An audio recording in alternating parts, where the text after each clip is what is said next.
swing.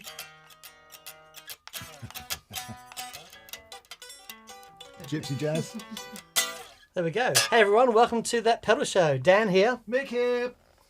Izzy here. Markus here. Hello. Markus here, otherwise known as Chappers, has joined Hey. us for the VCQ today. Yes. Only. Let me get the blindfold test going. Exactly. Yeah. Yes, wonderful Markus and Izzy Reeves from Reeves Electro. Got some very, very cool things happening. Yeah. It's a really exciting time. Izzy has joined me building pedals. She's got her own range coming in. Well, they've landed. Their first drop was on Saturday. Saturday.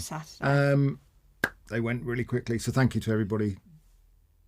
And yeah, there's We've lots just of been having exciting a play, things and happening. they're Lots rather of awesome. really Rather awesome. exciting things ahead. So yeah. Okay, don't panic, everyone. I am here. Yep. Just press buttons randomly, it'll work. Awesome. So we will be taking super chats. Obviously, as usual, we did try and let people know ahead of time that Markus and Izzy would be joining us today.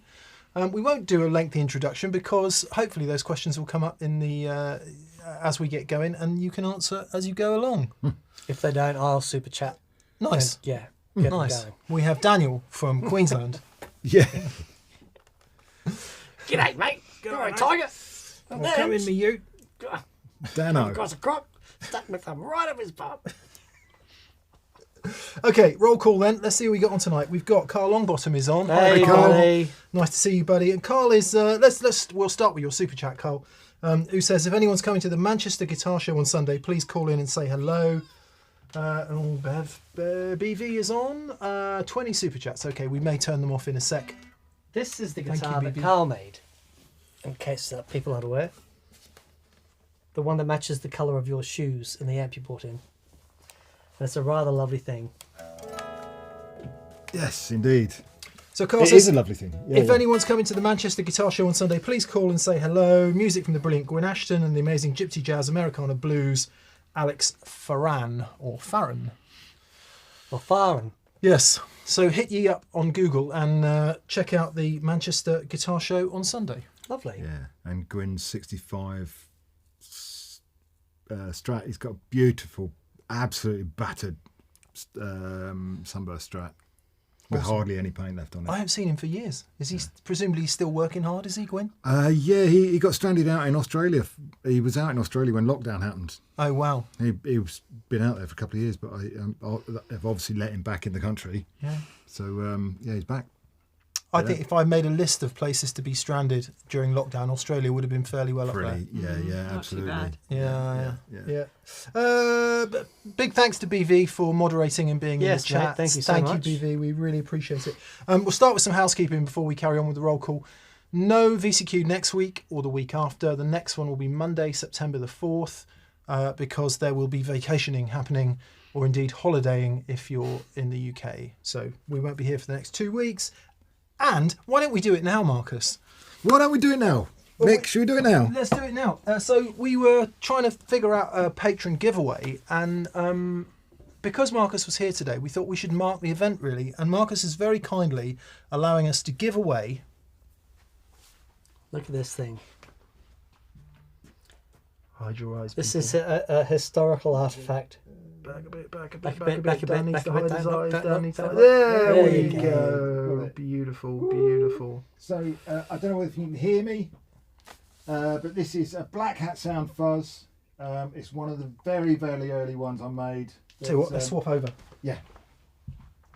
It's a Black Hat Sound Fuzz, one of the really early ones that I made, that I sent down to TPS for them to give a go. And yeah, it's not serial numbered, it's not lacquered, and it's in a really early curved corner enclosure, which is only probably about the first 10 I made in those. It's got actual TPS Shangri-La dust on the top as well. Brilliant. Extra special. Extra dust. Yep. Yeah. So yeah, it's a bit of history really. Anyone who is a patron at the time that goes live will be eligible to enter. Keep your eye on your email inboxes and check your spam. in case it ends up there. So thank you very much, Markus. You know what I love about that? The idea for the etched artwork was already realised. Yeah. For your first batch of pedals. It was so cool. Yeah,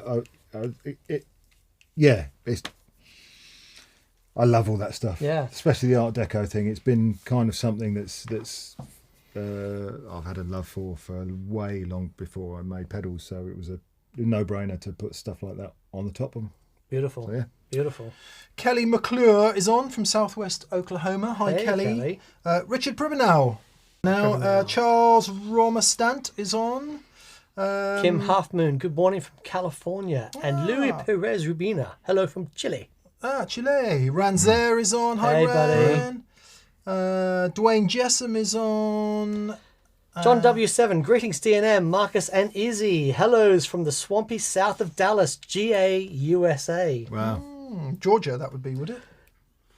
So what's on my mind? Yeah. Scott from Baltimore, who says hello from Baltimore. There we are. Hello, Baltimore. Yeah. On the streets of Or Baltimore. Balterless. Todd Roy is on. Byron Krause's Big Dog is on. This is the level. All right, this is the level of humour. So Yeah. just go with it. Sink a Just- little bit. yeah. Okay, all right. So I'm going to turn off the super chats in order that we get through them all and make sure they're all answered fully.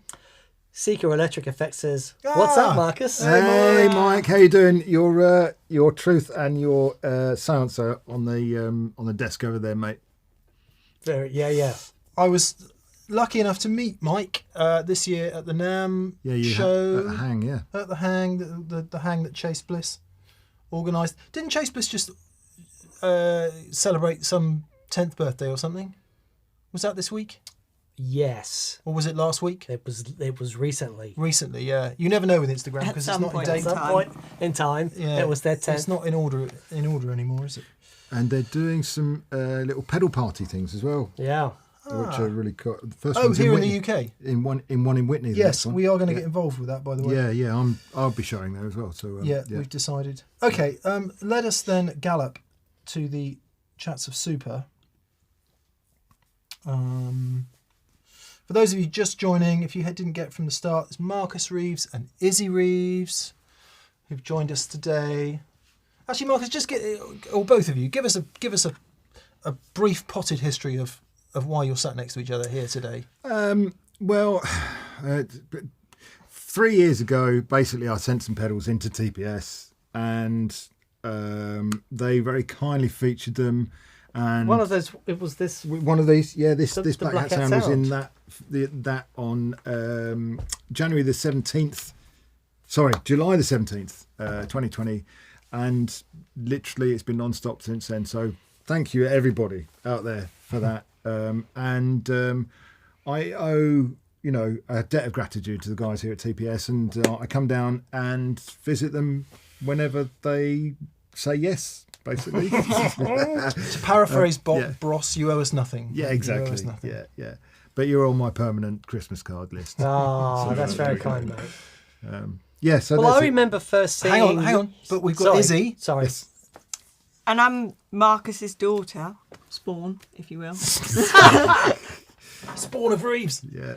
Oh God, that's a pedal, isn't it? Oh, Anyway. don't start. No. And we've just brought out a series of, the first of a series of pedals on Saturday. The first launch was on Saturday. And there you're will be building more. them, right? And you've your dad has done the design, but then he hands everything over to you, and you do the artwork. You're drilling all the cases. You're doing all the soldering, putting it all together. I mean, that's Indeed. awesome. That's awesome. Yeah, it is as from a proud dad point of view, it's a beautiful thing for me. That looks I- awesome. I won't- love that. Yeah, absolutely. There were some very proud tears, I have to say. I'm not much of a welling up kind of guy, but there have been moments. So yeah, Not until recently, anyway. not until recently. Yeah. And So is the brilliant. project officially called Daughterboard, or is it? Yeah. The daughter board. He's yeah. welling up now. Yeah, I know. I can't not. Why don't you cry about it? Yeah. It's a lovely thing. It's a Yeah. lovely, lovely thing. So we hope some questions are going to come in from Markus and Izzy as we go along. To wit, Titan Sky is first in. Hey DNM, how about a simplify my pedalboard episode? Wrong show, bud. Yeah. No, it's That's called a cable, isn't it? it's I simplified mine at the weekend. nice. Oh. So that's a simplified version of all the things I like, apart from fuzz, unfortunately. The set list didn't require it. Overdrive, delay and reverb, harmonic What's the purple tremolo, one? filter. Ah. We did a, I'll just, sorry, very briefly, it's not about me and Dan this week. We did a song by an artist called Genuine, Okay. which is, it has an equestrian theme, using equestrian themes. Like as- Bonanza.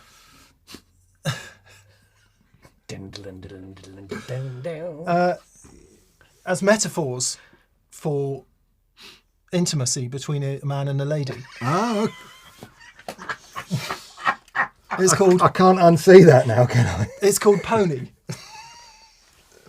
And there's all sorts of things about saddles and jumping on it and all of that. Okay. Stirrups. And anyway, more interestingly in all of that, it required a filter.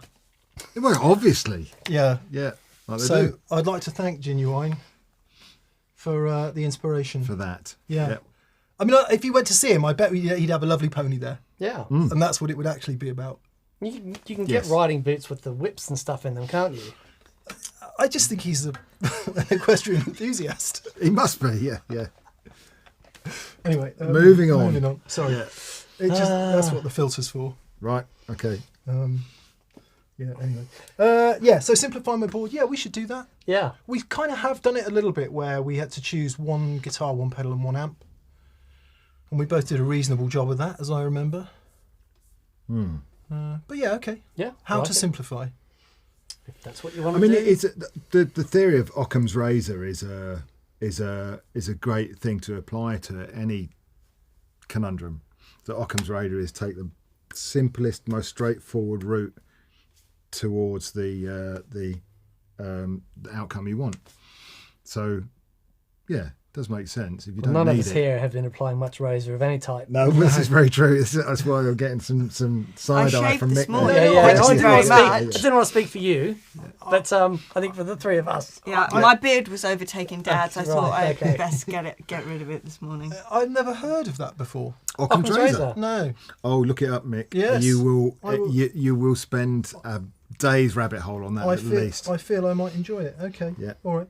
a good name Legends for a fuzz. says S-Wiz Occam's razor. Occam's razor. It's a good name for a yeah, fuzz. yeah, absolutely. Rockham, oh God. Rockham's yeah. razor. Rockham's razor. Come on. Rock'em sock'em. S-Wiz 871. Swizz 871. Legends. After years of watching, buying and deciding, I finally built my first pedal board. I can't believe it's happened. Words can't describe how enjoyable it is and how grateful I am to you both. Oh, Brilliant. bless you, mate. You're so you. welcome.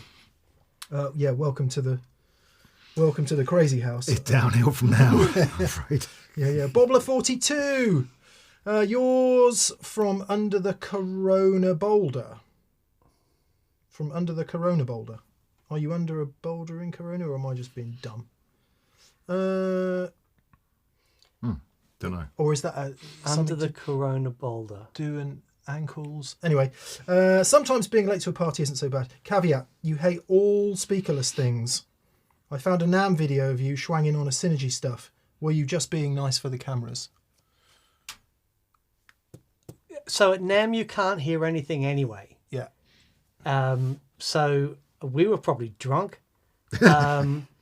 To be fair, when the Synergy stuff first came out, it wasn't designed as ampless. It was just preamps and power amps and cabs. Yeah, you would just take a preamp and they'd had the preamps are all designed by, so let's say you want to get a Friedman amplifier. Well, that preamp is designed by Dave Friedman, and then you would slide that into this receptacle and you could choose from a bunch of different preamps. I remember those. Yeah. man. But there would be, yeah. but when we saw it, it wasn't about an ampless thing at all. It was about going into a power amp section and then Modular, switching these. yeah. Yeah, Were it's a they modular like chip? amp. Were they chips? Was that the one that had the chips in it? It was like, no, they're like little Little half modules. rack, They were half little rack half-rack I modules. think there's something They still else. exist as Yeah, far yeah. as Yeah, I'm aware. yeah. Yeah, and well loved. But I mean, let's be honest about it. You quite are often nice for the camera at NAMM because you don't want to be stood next to the dude going, "This sounds like toilet." That wouldn't go down very well, would it? Mm. And I don't know. as Dan say, we probably had about 2 hours sleep and Yeah. 58 beers the night before. So that's the level of professionalism. How many fuzzes is too many on a board? Says Nicholas de Caluet. Duh. I've got regular octave up, octave down. I think I need to join Fuzzaholics Anonymous. I still want more.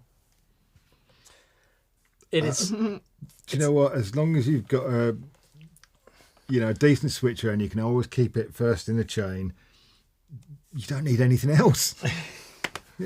Fuzz there you is go. all you need. Yeah, fuzz is all. Yeah, you need the t-shirt. That's There's the a thing. reason there are so many fuzzers, because it's like we were talking today. It actually fully understanding what's going on inside a fuzz circuit is a life's work. It is. It's fuzzes are like red wine, absolutely, because there's fuzz and there's red wine. Okay, but within that spectrum, there's It's just endless, isn't it? endless. Yeah. Yeah, absolutely, of different kind of variations of it. So And then it's finding the one that you connect with as a player. suits your palate. Exactly. Yeah, Yeah. Oh, and absolutely. what else is on your plate? Yeah. And Like a Malbec Yeah. might be a Really thick. like a Brazilian steak, Dan. yeah, exactly. I was thinking like for me a Malbec would be like a Juju throaty Yeah, 2-point tone bender type thing. Probably a nice Shiraz. What's your fuzz in a Shiraz? Shiraz. Probably a Zonk. Nice. Okay. Yeah, Pinot.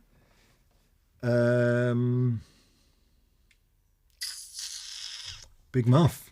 Come on. Very good. Yeah, Very good. yeah. Because it's all the Pinot is kind of all top notes and a lot of. There's not a lot of kind of middle Yeah, stuff. It's that's always very good. the really deep stuff or the really high stuff. So that's a muff all over. And Scooped. one of your fuzzers. What wine?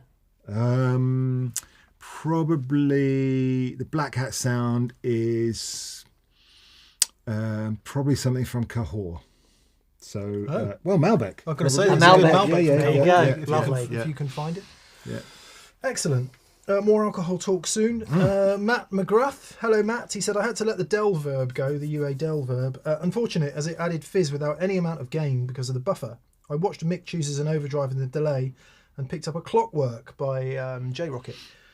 Also, check out the EchoFix EFP2. Yes. I've seen lots of videos Why about do that. we not have one of those? Oh, it's on the way. Oh, It's is a it? recent. It really It's is. only I mean, released a couple of Yeah. a week Yeah. or so ago. Yeah. Yeah. Talking to Shane, I'm out. Shane-o. I'm out. Shane-o. I'm out in Australia in December, so Shane-o is on the list. I'm going to go and hang out with him for a bit, but he has made a really awesome reverb pedal, Cool. and Yeah, it looks pretty it awesome. does. It Anything, really does. if it's got a VU meter on, I'm in, Yeah, basically. totally.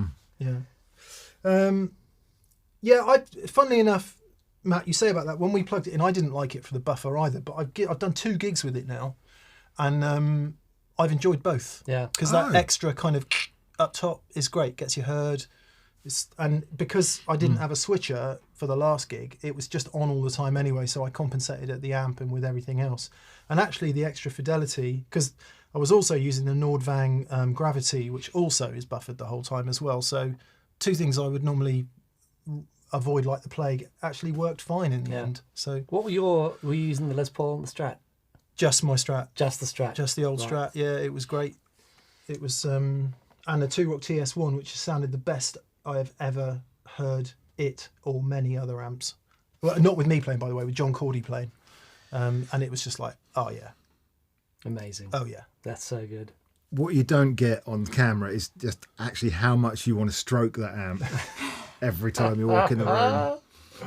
Yeah. It's a kind of suede-y, velvety thing. Yeah. It's Actually, shout out to John Cordy. I don't suppose he'll ever watch this, but if you don't know John Cordy, and I didn't, and I was lucky enough to meet him last week and hear him play, check out John Cordy. Oh my God. what a flipping guitar player. Wow. Crazy, crazy, crazy good. Where's he from? He would be from Exeter way. Oh, wow. Okay, he's local. Yeah, and we'll add up the reasons for him being a new mate, because he lent us this. Oh, come on. There's a lot of pedal close-up, gratuitous pedal close-up tonight. We like that. Well, yeah. And if you don't know what that is, I could only afford the... all in good time.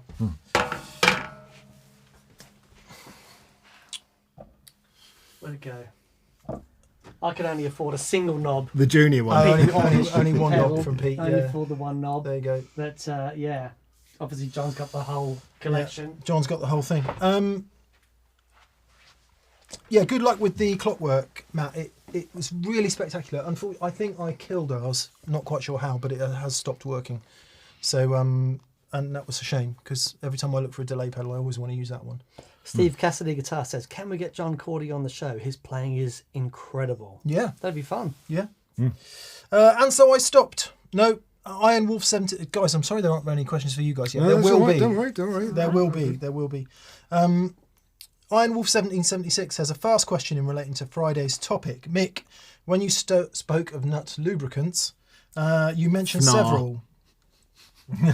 I have on hand both nut sauce and Monte Presso. Which do you feel is better? I would think nut sauce is probably the more effective, because it's a blend of grease and graphite, isn't it? I think, or something like that. Yeah. Just avoid anything with silicon in it, really, because it's not, long term, it's not great for the wood. Oh, right. Interesting. So, so natural kind of stuff. Yeah. Yeah. Graphite, wax, beeswax. Yeah, I think Monty's is based on wax, isn't it? And that's what I use. Yeah. Some people would argue against using things like that because you can get residue and it can, but that's only if you use too much of it. So either of those things are going to work. Try them both. Try one, next string change, try the other. You're not going to damage anything. So try them both. See what you get on with. Could come down to something as simple as how easy it is to apply, and that might make the decision for you. Yep, nice. BV says, Mick, there's a super chat that we've missed from Hey Pocky Way. Oh, there is. I'm sorry, BV. That's my fault. Yes, Hey Pocky Way says, D&M, just got tickets to see John Smith at a small church gig in Manchester. Can we get him on for an update? Yeah, that's his episode is one of my favourites, and that's from Gideon. Every now and again, we get a text from John going, "Oh, how are you guys? Maybe I should come back on the show again." Yeah. And I think he said he's got some stuff happening into the autumn, so that would be a good time to do it if my memory serves. So yes, and thank you for the reminder, Gideon. It would be awesome to have John on again. I saw John at the Milton Keynes stable, and I find it difficult to pay an acoustic gig more than about half an hour's attention, to be absolutely honest. You know, there's but I just couldn't take my eyes off him for 2 hours he was playing. It was just breathtaking. Brilliant. We had him. Brilliant. I didn't really know his stuff, and he'd come in to do the show, and he set up, and he started playing, and I felt like I'd been punched in the face. I know. Which was Mick punching me in the face. But then when I got up off the floor, he said, "Listen to John." No, it was he's such a phenomenal guitar player, and his songs are so good. It's just like a fully formed artist. Really, really amazing. He was David Gray's sideman. Really? Yeah, played with David Gray. Guitar for David Gray Oh, for a wow. long Okay. time on tour. Then yes, we must get him back on the show. Didn't he play in one word band name, really groovy funky band from the 90s? Metallica. Them. No, it's Oasis. groovy and funky. I'll remember in a minute. Sorry, I've forgotten. Mr. Bungle. Yeah, lots of love coming in for John Cordy, so that's good. Loads of people saying it would be great to have him take Mick on a modelling journey over my dead body. We will get John in to play loud through some valve amps, which would be beautiful, our preferred method. Nosebloom says, Mick, I truly enjoyed the Strat vibrato setup video. I finally backed out the tension on all my 5-spring Strats and they work properly now. Cheers. I wanted your Strat vlog video. Was just awesome. It was good. It was so awesome. Thanks, mate. Really great. I hope there are people for whom it was confusing before are now finding a way to use their Strat vibratos. Yeah. Because what happens when you publish a video like that, what happens is everyone who knows a bit about it, including all the techs, watch it to find out the one thing you got wrong. And they spend their weekend writing long comments about what you got wrong. Okay. So I haven't delved into the comments a bit because I did miss a couple of things, to be fair. Or at least some things that I took for granted I didn't explain. But there's a lot of people really loved it wasn't aimed at everyone who already knows it all. It was aimed at the people who don't have a clue, and they literally look at their vibrato and it goes out of tune. So that's who it was for. So cut me some slack. All my Strat type saddles setups have always been blocked just because I just didn't have that knowledge. Yeah. I've always just gone, right, slam a bit of wood in there, take the springs out, job done. So I turned it to a hardtail because I've been a telly player. And I am seriously going to have a go.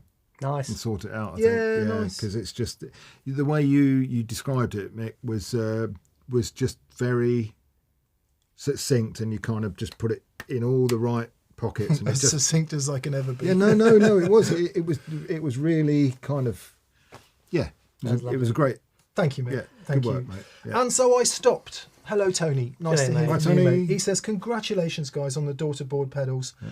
Fantabulous, he says. Fantastic. Fellow Leicesterfarian. There you go. I'm not from Leicester anymore, but I spent 10 years in Leicester, so I know Tony How do fairly you well. count? Oh, you know Tony from Leicester? Yeah. I thought Fantabulous was a Leicester thing. I'm going, No. it's very specific. Yeah. Actually, Ron Leslie here says, I have a question for Markus and Izzy. Why no battery-powered pedals for those of us who use one or two at a time? Two questions from answers from me, really. One is, believe it or not, space. With the point-to-point stuff, it to keep the stuff laid out how I need to lay it out. Or even the circuit board. Yeah, the space is at a premium. And two, the battery-powered thing really only makes a difference with germanium transistors, as far as I'm concerned. So, Or makes the most difference. Makes the most difference. Yeah. So, and I get it. If you're only using a couple of pedals, then carting a supply around, I guess, is a bit of a ball ache. But it's a compromise that I kind of weighed up and figured, I'm going to go one way or the other. And the vast majority of people do use a power supply. So unfortunately, it kind of does lead to a little bit of people not having that opportunity. So that's the thing. The good news is there's a really expensive workaround you can make. Dan makes a product called the virtual battery. Because you can do that with a. So it's a little device that you could plug into the pedal, and on the other end put a 9-volt battery. Yeah. No, the virtual battery is a thing that sits between a power supply and the pedal. So you can't do that at all. But there are battery clips that you can get that go from a battery clip to a centre negative 2.1 millimeter, and that's it. And you wouldn't need any device. Wouldn't need any device. Buy one of those things from Dan anyway, and then just look at it. So you could use a lead. Because it's nice. It looks nice. Yeah. It does. It's really lovely. Doesn't Josh Smith use a Dan Electro thing with loads of batteries in it? Yeah. Well, yeah. So I made one for the first board I did for Josh, so that a bunch of relays that would turn off the battery when you unplug the pedal. Kingtone make one as well. Yeah. And then after that, there's a few of them came out that had that feature. It's a great idea. It's a great idea. Very, very misunderstood, I think, because people see it that it needs a 9-volt supply, and kind of it kind of gets lost in translation that isn't actually powering the pedal; it's just powering the relays. Yeah. So when the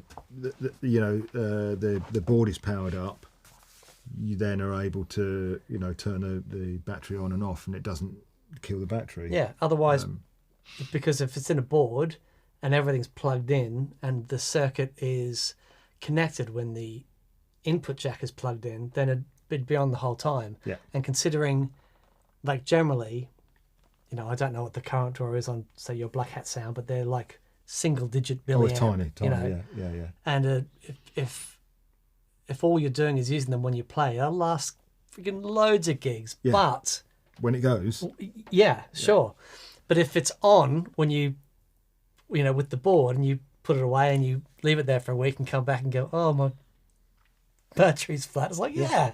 So when the power from the board is disconnected, that 9-volt DC jack that's into those King Toad things, the power is disconnected from the relays, which then disconnects the batteries. okay. Yeah. That's what the power is needed for those. So it's quite a straightforward way to do it. Yeah. I mean, some people do it with a transistor, uses a switch. Some people use a relay. So anyway, we're getting nerdy. So I like that, where you've got, like, even if it's a tiny board, even if it's a pedal train nano, or even smaller, like a bit of plywood with some feet on the bottom. I just like the fact that when it's all on there, you plug your cables in the outside, you power in, and you're done. Everything There's works. no other mucking about to do, and it saves time. It means you can put it all neatly in a little bag. Because I don't know, I still see people turn up to gigs and get out. Paul bloody Stacey did it when we were at, in London doing that Bonham's gig, and he turns up and he's flipping like spaghetti on the floor, and I'm like, how are you doing this? Yeah, the amount of times I've seen great guitarists turn up with a carrier bag with all their gear in it. It's like, mate, have a bit of pride. There's nothing wrong with turning up with carrier bags, but, you know. It does my head in. Yeah. Because everything's like all and nothing straight. And anyway, Michael Giliberto. Hi, Michael. He says, greetings from Old Saybrook, Connecticut. Greetings indeed. Previous time when Markus was on VCQ was great, so today will be double great. Thanks to Izzy. Well, there we go. He says, enjoy your well-deserved break. See you in September. Thank you, Michael. Nick Harrington, he says, hello all. I've got a 94 made in Japan 54 reissue Strat. I love, but it needs work. New nut, new electrics. I want to do an EVH 78 inspired build. Opinions on brass nut and trem block. And what about a preferred single coil sized humbucker? Oh, okay.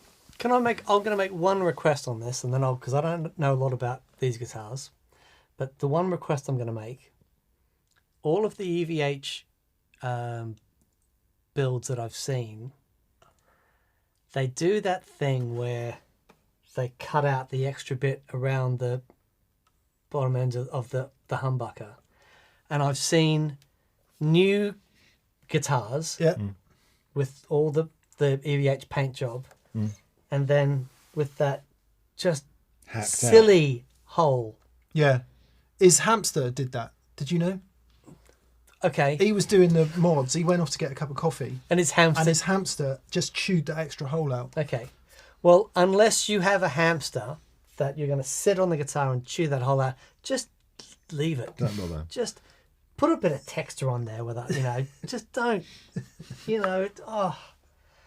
Yeah, that's me, and then everyone else can have a go at answering the question. So you're ahead of me here, Nick, because I don't know about this, and I don't know about the brass nut and the trem block. I guess what you're suggesting is that Ed's guitar had a brass nut and trem block.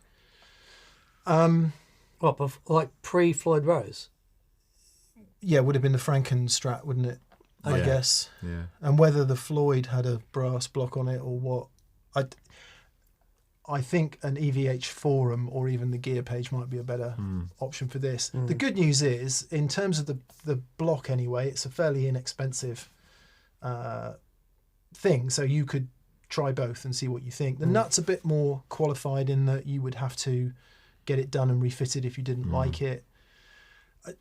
I don't know, I always think brass nuts sound dull to me, but then... Oh, really? I was going to say, I think, you know, if you're going for the full-on, depends on your reason for actually building the guitar. Is it just as a homage, or do you actually want the tone?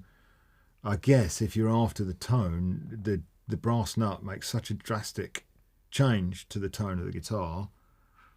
It would be a thing that you'd kind of need to look at, really, depending on your motivation. I also think think about the context within which why those decisions might have been made. Because brass nuts were a thing in the late 70s, so it might just been that someone shoved one in there. Yeah. Oh, okay. And he's like, yeah, I don't mind this at all. Also, if it does dull off the tone a bit, if that is the effect, also bear in mind, Bright cap. yeah, what they were dealing with, like horrifically loud Marshalls, which might have benefited from a bit of taming with all that gain. So everything's part of the system. You won't know until you try it, unfortunately. And I hope it's not too much of a brush off to say I just don't know enough about that to offer a decent opinion on it. Single coil size humbuckers, there's a lot out there. We like the sound of the JB in Dan's the Ed O'Brien Strat. Ed O'Brien That Strat. sounds really great. Yeah. Lots of companies make one. Mojo. Do you remember the Seymour Duncan? I remember a guitar player ad, and it just looked so cool. They had the blades, and it said "When Strats Scream," and they were called Hot rails. Hot Rails. Oh, and yeah. They were fantastic. Yeah. You know, I mean, I was a young idiot. I'm an old idiot now, but I remember there's a lot of Strat players in Australia who are playing heavy rock because Australia, and so many of them were using those Because through Australia. cranked Marshalls because Hot Australia, rails were- and they honestly thing. It sounded is- awesome. It For a is- hot minute, they were a hot thing. Yeah. It is going to sound quite different from a full-size humbucker, though. There's all kinds of things about the way the magnetic field works in terms of how that affects everything, how close you can have the thing to the strings, the relative power of the magnets, their material, and all of that, which will all be real key determinants in Ed's sound, not least Ed himself. I'm sort of thinking out loud here that you've got that 54 reissue Strat. It's going to need a load of stuff. You could start from scratch and do a actual proper Franken build and put a full size humbucker in there and get a body from Warmouth and I don't know, maybe that's too much hassle. All parts. Yeah. Yeah. Could you imagine a single coil size humbucker, just this massive hole? I just don't do that, and you'll be golden. One of the things that does make a difference as well between the single coil sized humbuckers and the normal size is the section of the string that it actually is active on. Even that small amount you'll be picking up a different series of the harmonics. Yeah. So with this thinner one, it's a much more focused part of the string and part of the fundamental that you'll be picking up. So there's a really interesting gauge or diagram that kicks around the internet, and I can't remember what it's called. And it has all your harmonic intervals kind of mapped out in arches, and then it has where all the pickups are on a Strat, on a Telly, and on a Les Paul, and where all these pickups land, or where these harmonic arches land Relative compared to to where the yeah. pickups are, and it's really, really interesting, and it bears out why these guitars sound like they do. So it's like the basic idea behind that is that you've got your string here, G to E. If I divide that in half, I get an octave above. If I divide that in half again, I get an octave above that, and that's divided half there, and then where is it? Come here, you. Somewhere, Divided half there. yeah. So, and then you've got all the You keep dividing those in half again, you get 16 Yeah. and so on. So where they land in And comparison to where the pickups are. exactly, yeah. Really, really interesting stuff. Good luck. I get, Nick, that you don't want to hack the guitar about and do all of that. So maybe start with that single coil size and see how you get on. The hardest thing's going to be the trem, I think. But yeah. A selfish question from Eagle Ray Rob. Hello, Rob. Hope you're well. He says, will Markus, Reeves and co ever build from a waitlist? Just like Kingsley, I'm too old and slow for the current rugby scrum purchase process. I have tried. I haven't got the admin, to be absolutely honest. I'm a pedal builder, not an admin guy. I know there's a lot of, someone like Analog Man, he has a team behind him. who can handle that sort of thing. So probably not in the near future. Maybe it's not. It's never say never, but at the moment it's not something that I want to keep it simple. So yeah, sorry if that's a vague answer. Possibly in future. Yeah, possibly. Yeah. But then you would have the same problem, wouldn't you? Because you've got to open you can only build this many pedals. So whether it's a waitlist or it's a drop, it's the same. Yeah. I think he's probably talking more like an analog man waitlist, where you apply to go on the waitlist, and then when your turn comes round, you get contacted. Yeah. Do you still want the pedal? Right. Okay. Okay. So that sort of waitlist is the thing that a lot of people ask me about, and that's just too much admin, to be absolutely honest. I know it sounds like a lame excuse, but it just every little bit, I make pedals and stuff like that I mess up. So I'll be honest with you. There's enough email revisions as it is with times and dates, let alone. So anybody who's ever got my my mailing list will know how many mistakes I make in the mailing list, and I have to send out revisions. So there you go. Peter O'Connor says, "Hey Izzy, what would you say things to watch out for with pedal building, soldering, electronics? You seem to be the perfect person to ask. Oldies take it for granted or forgotten the initial hurdles. So what have been the things that you've found getting into this most challenging?" Because I'll just say, looking at the build quality, it's fantastic. Like really clean joints. Thank you. And I know it takes a long time and a lot of work to get to that level. So yeah, what was the most challenging thing to get to a point where you could release a pedal like this? I'm going to be a real idiot here. I picked it up really quickly. She did. I was destroyed. I was like, after an hour, I was like, it took me a decade. Yeah. It sort of just came really, really quickly. Yeah. I mean, there was practice boards, of course. There was okay. There was There's 700 people online going, oh no. Yeah. But recently we found the actual soldering iron. We need to change over because you can't shake it to heat up my one, it's on a timer. And I'm standing there going, "Come on, wake up!" Yeah. Why is it cold? We've got an old school soldering iron which has a dwell of a minute or so, whereas the new ones, T12, seconds they heat up. Yeah. But you said something. Remember, what was it you said on the podcast we were on about enjoying it? As long as you enjoy it, you don't have to be good at it.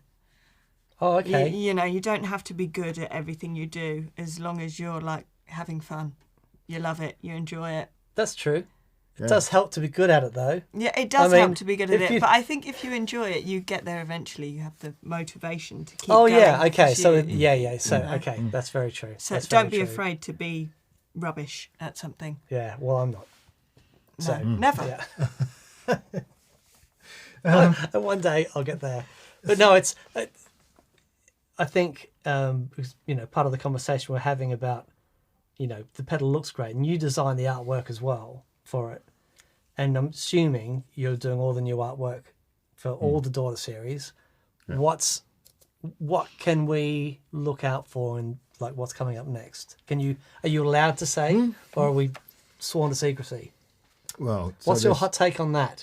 Well, there we go. So, well, first of all, there's there's there's going to be 4 pedals altogether at the moment. In the books. Culminating in Dan's very, very fizzy about this, in a pedal called the Hot Take. And I'm sure anybody who's a Dan fan will work out what that might be. It's a take on the Hot Cake, Mark 1, unbuffered. That would be cool. Paul Crowther's bat phone just rang, I think. Yeah, I know. Sorry. Well, maybe I shouldn't say that. But anyway. And artwork-wise, I'm very excited about this one. Yeah, Izzy's we're gonna be looking at actually some hand-drawn stuff, not even computer-generated and stuff. So that'll be Yeah, very groovy. Yeah, I was just saying the other day about something else that we've got written down that we'd had a look at having it properly done on the computer, and I said, actually, I just want to draw it, scan it, and have it like that. Yeah, Great. you preferred your hand-drawn sketch to anything that I could smash up on Photoshop. So I there you did. go. Yeah. But that's with all of your pedals, and like I said, from the very first pedal we got of yours, that the artwork was so, you couldn't help but be taken in by it, and it makes such a difference, especially, we look at the pedal boards out there, and they are, so many of them are just works of art, and it really does make a difference to have something beautiful to look down at. I think sometimes it's every guitarist different. Every guitarist is different, and there is a section of people who see, who feel the mojo. They feel it takes them to that place that allows them to kind of be at one with their kit. And if having something that visually inspires you takes you to that place, brilliant. If you like a blank box, if you don't care, if you want to kick it around the floor like a football, and that's what inspires you, brilliant. Yeah. But for the people that are visually kind of oriented, then sky's the limit, and there's some amazing stuff. Gordon Rankin, who is our hi Gordon, good friend of ours, he's been very helpful. He's an amazing engineer. He says, Izzy, you need a solder feeder, by the way, so you're not touching the solder all day long. And I use an OWOCL and made in Sweden. But because you're going to be very busy. The first bunch of pedals you had sold out in less than a minute, right? Yeah, we reckon about 30 odd seconds, 20 pedals. Yeah, you're going to need a solder feeder, and that's or another human. Second pair of hands. Another human. Yeah. Yes. Well. Third tone from the sun. I like that. How does the Dartington Flyer? Sorry, Dartington. How does the Darlington Flyer work? Does the switch change the position of the transistors, assuming they are high gain enough to produce fuzz on their own? I know it's two separate transistors, so you switch between a Motorola MPSA 13 and a Philips BC 546. Thank you. I always forget that one. So you're literally switching between from one transistor to another with very, very different characteristics. And yes, they are capable of producing fuzz on their own within a very specific circuit. I was confused by that, by the way, as well, because normally we'd associate a fuzz with having 2 or 3 transistors, right? But in this case, one is on, and you said one of them's a dual transistor. So Darlington, because the Darlington side of it is much more saturated, much higher gain. A Darlington transistor is actually within one transistor. It's 2 transistor circuits linked to produce more gain, basically. That's how that works. There we are. Right, back to the program. David Pekarski. Hi, David. He says, "Howdy, gents. BV and Reeves fam." Hi, David. I'm a super fanboy of Reeves electro pedals here. I know you are. It's always good to see Markus's crazy pedals. Izzy, awesome work on the Darlington. Congrats on the first drop. Thank you, David. Very Appreciate everything. Yep.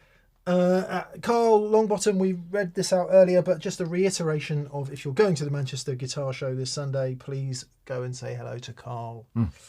Please do that. Ran's there. Hello, Ran. Nice to hear from you. He says D and M and B and H and K and M and I and R. That's everyone covered. That would be all of us, including the dog. Thank you. Hi from New York City. What perfect timing with the Strat blog. I got a Mischief Maker for my birthday this Saturday. Nick's advice was just in time. Excellent.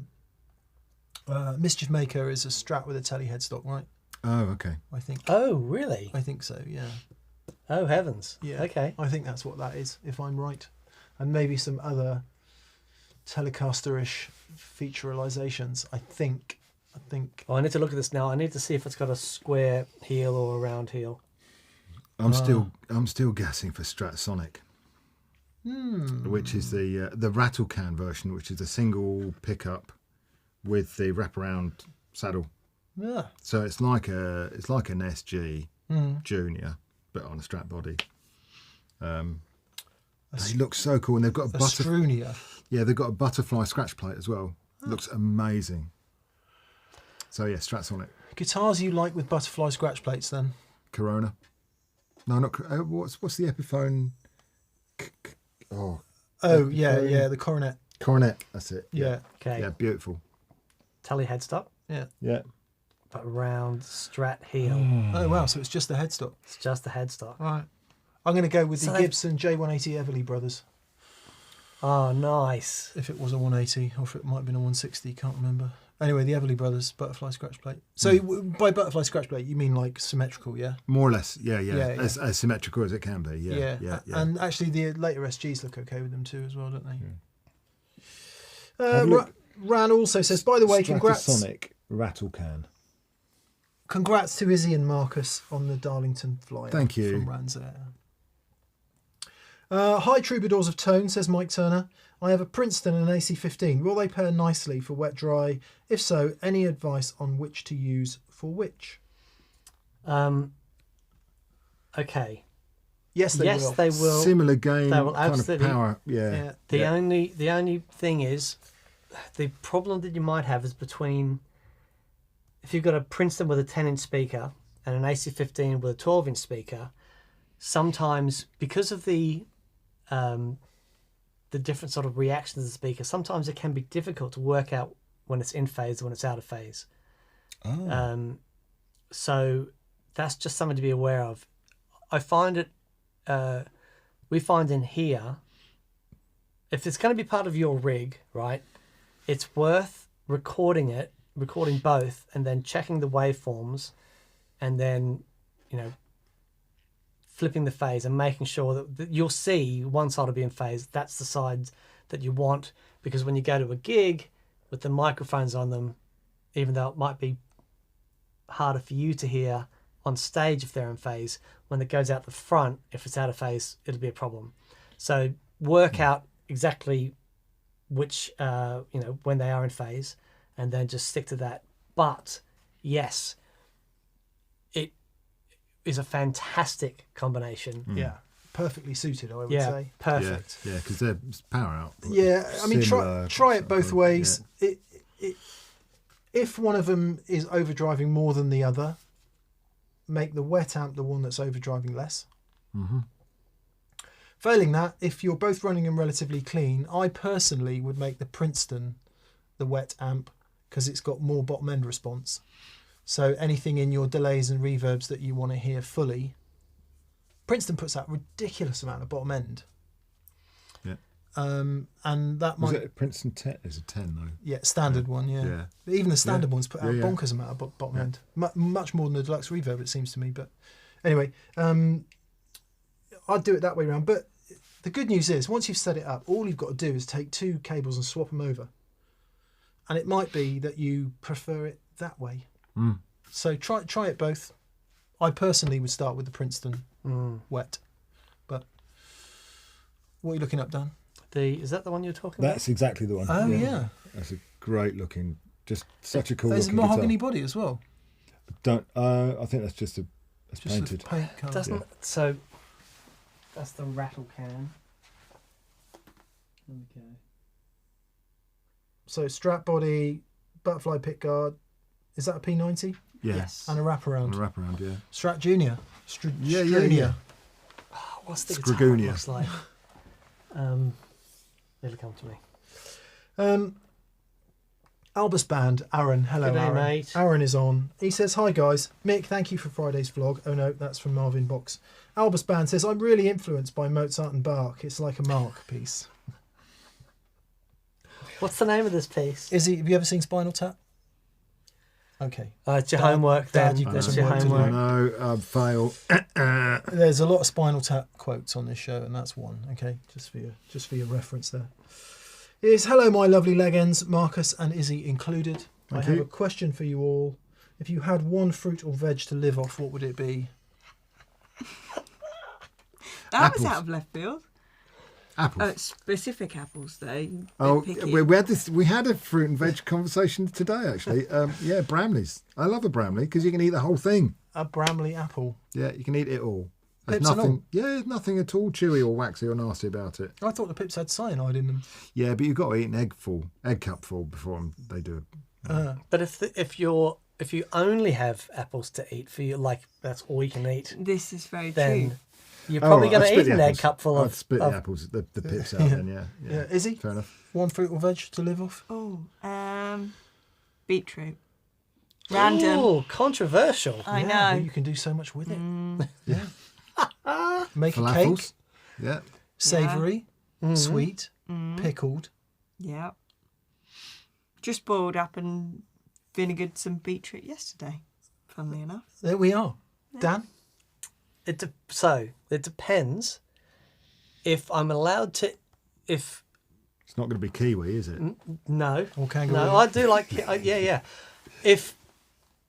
If in a make-believe world I can just pick any fruit and it's going to have enough sustenance to see me through, it would be a mango, because I You like mangoes? like They are mangoes. good. But I'd be dead in a week if I just had to eat mangoes. I don't know. But it's 10 days. But if I had to genuinely pick a fruit, it'd be a banana, because it's closest. Apparently, the banana is closest to a whole meal. It's got everything. Yeah, it's got everything. So But you you're can't going eat- for survival. Well, I'm sort of hedging my bets if if this is a genuine thing. But apparently, In the banana. you've got to be apocalypse. careful with bananas because of the amount of potassium and the amount of radiation Oh. that they can possibly. Yeah. Really? Well, everything's radiated from You being can't believe outside in the everything sun. they So tell you on yeah, there. there we go. Yeah. I'm going to go carrot. Okay. Yeah. Because Izzy's idea of beetroot just made me think of carrot as savoury, sweet, and you can make cakes from it. Although you wouldn't be allowed any eggs, I suppose. So And you can also grow it, so it's sustainable too. Whereas you can't grow mangoes or bananas. Not Higher in here. the tone. Not again. here. That's true. I have to there move you to go. Australia. Right. Yeah. There you go. there you go. Thanks, Aaron. Marvin Box says, "Hi guys, Mick. Thank you for Friday's vlog. My guitar buddy is a big Strat fan, but he lives far away. Next time I visit him, we're going to set up his bridge together. Much love from him and me." Oh, very good. Oh, nice Good one, shout. Marvin. Yeah. Yeah, I would say grab a beverage of your choice and do it slowly and enjoy the process. Stick on some good tunes. Yeah. Yeah, what a nice way to spend an evening or a couple of days. Just got a message from BV. In the chat, there's a message. There's a question for Markus and Izzy from Doug Toleya. It says, Markus, now Izzy is on board, is there potential to go in a different direction with the pedals that will be offered, as in an analog delay or modulation, for example? Oof. Again, never say never, but right now, it's pretty much drive based, to be absolutely honest. Possibly a trem, but no real plans at the moment. But yeah, never say never. Nice. Good rule of thumb. Yeah. Scott McDonald, hi Scott. He says, I'm running wet dry with 2 AB babies doing the splits.